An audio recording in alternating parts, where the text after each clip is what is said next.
Welcome back for some more easy blues harmonica, and today we've got ourselves an MCCD session backing track. It's a Chicago Blues Shuffle in G, so grab yourself a C harmonica because we're going to play this in second position.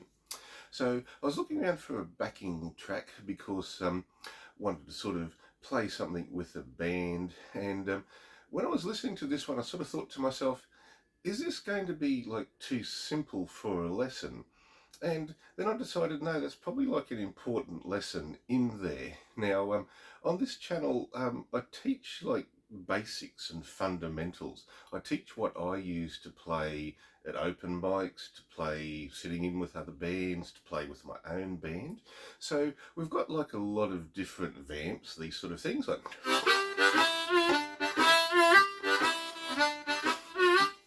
or and I've also got like a lot of like box shuffles. They're always sort of fun, like so there's like lots of options I've sort of got in this vamping sort of like accompaniment style of things. But when I was listening through to this backing track, one of the most important things about like being in a band versus like sort of playing solo by yourself, or like, being the soloist, being like, the guy that comes in to do the solo, is you're playing in the band. And the more I sort of thought about this, the more I thought, what I reckon this backing track's sort of missing that a harmonic can do is like nice long held notes. So let's just have a listen to this backing track. I'm just going to play it through just once. So.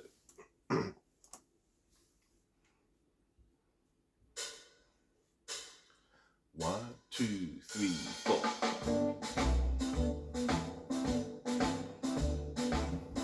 So get yourself a nice shuffle groove.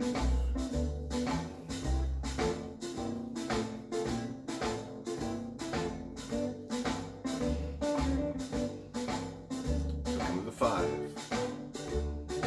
4, 1. Nice guitar fill. Okay, so while I'm sitting here listening, I've got a nice bass. So the bass is sort of doing that little bit of box shuffle rhythm. What about our guitar? So the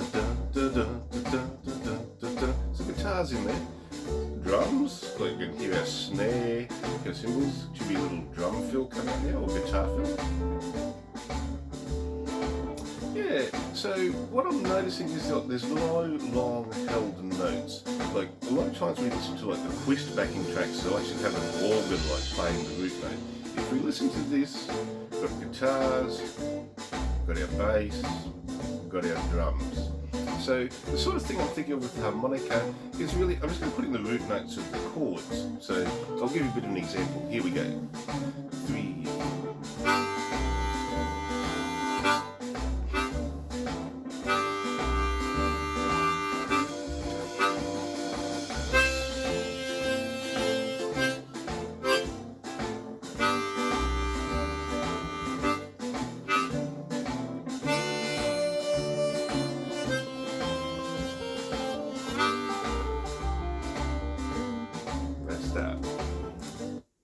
Nice. So we've got a really full band there, like the bass is moving around a lot, doing a lot of things.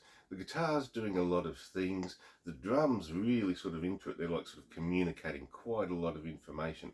So the things that I'm hearing when I listen to this is, firstly, it's quite a busy backing track. Like there's lots of things happening. And to be part of the band, I'm sort of asking myself, what can I add to the sound? Like what's missing that I might want to sort of fill in. So that was the held notes. So all I was sort of doing was for the one of our 12-bar blues, I was using hole 2 draw and hole 1 draw. So I want that 1-5 sound. Now for our 4 chord, I was using hole 1 blow and hole 4 blow with a tongue block in the middle. So get 1 and 4 in your mouth. And just put your tongue on the ones in the middle. Adjust until you only hear 2 notes. You can get a nice slap out of that one. Now for our 5 chord, I just used hole 1 and 4 draw. Again, the same with that sort of tongue block sound.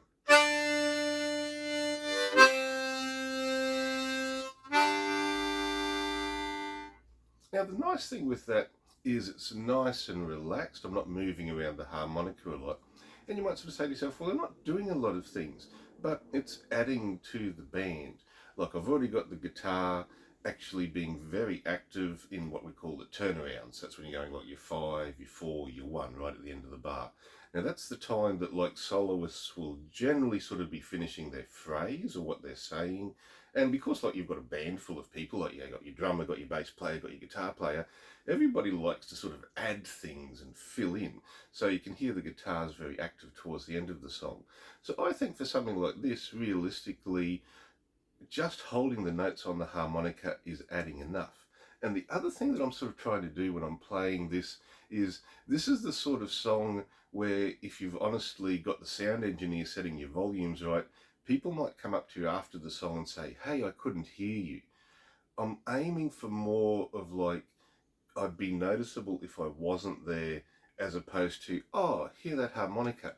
So what I'm thinking here is, like when I've got the volume set up, is I want the harmonica to be fairly quiet. Now obviously I want you to hear me because we're doing like a tutorial, but I'm really going to focus on that this time. So I'm just going to do like quiet held notes. I don't want to stand out. I don't really want to sort of be noticeable. I just want to add to the band. So we should come back in fairly quickly. So let's have another go.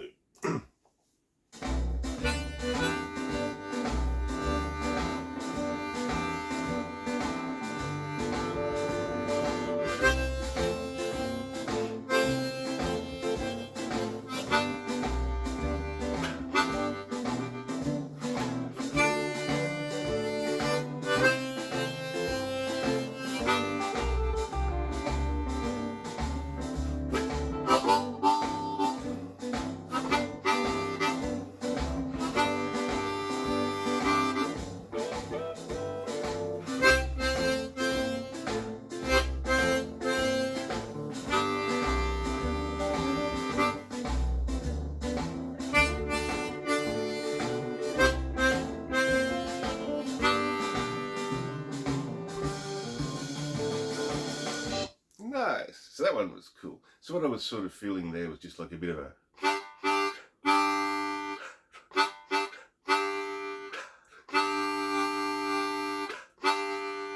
Go to the 4, same rhythm.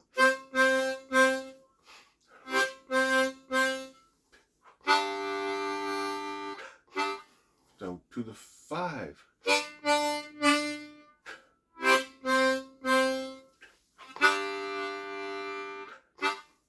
Cool. And that, in my opinion, is all we sort of need to add there. Now, look, obviously you can take a bit of a solo, you can stand out more in the mix, but like, my idea for this is I want to be part of the band, and like, when I'm in the backing, I'm in the back line, I don't want to be sitting up the front of the mix. So I'm going to play through this one, and I'm just going to do like, just, cool fundamental sort of things. I'm going to listen, and what I want to try and do is I want to try and show when the guitar's doing his fills, show when the drum's doing the fills. Now obviously I've listened to this, the drum signals the end of this song. And something else I wanted to sort of mention there about like, oh yes, backing tracks versus playing with live musicians. So I was talking to my singing teacher, and he gets all his students to like practice with backing tracks and perform with backing tracks, because it's actually easier to perform with a live band.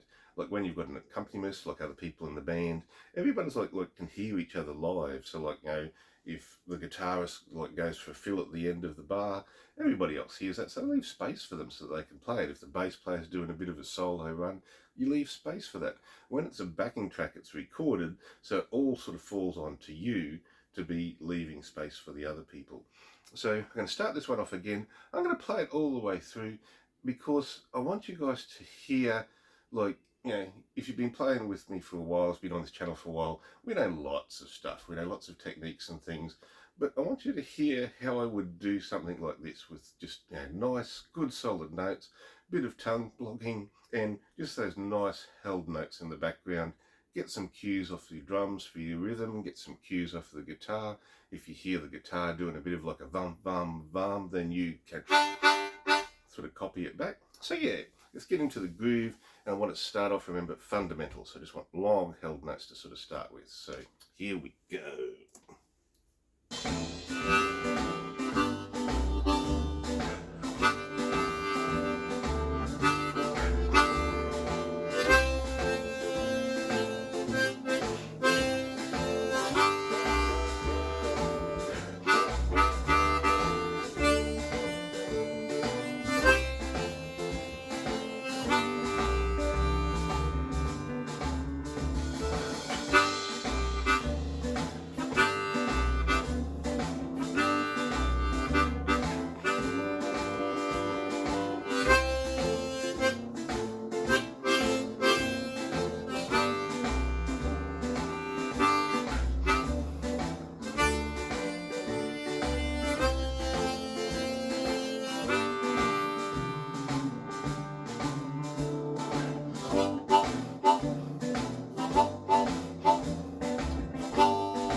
Nice. Ready to move on.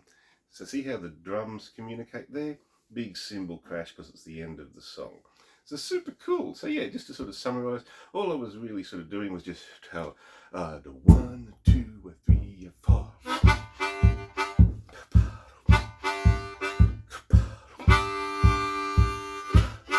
2 and 3 and 4.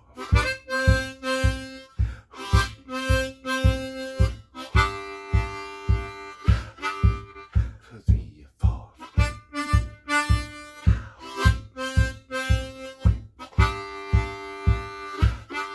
Listen to the guitar start again. Yeah, so super cool being part of the band, get into the back line, groove along. So get out there, have some fun.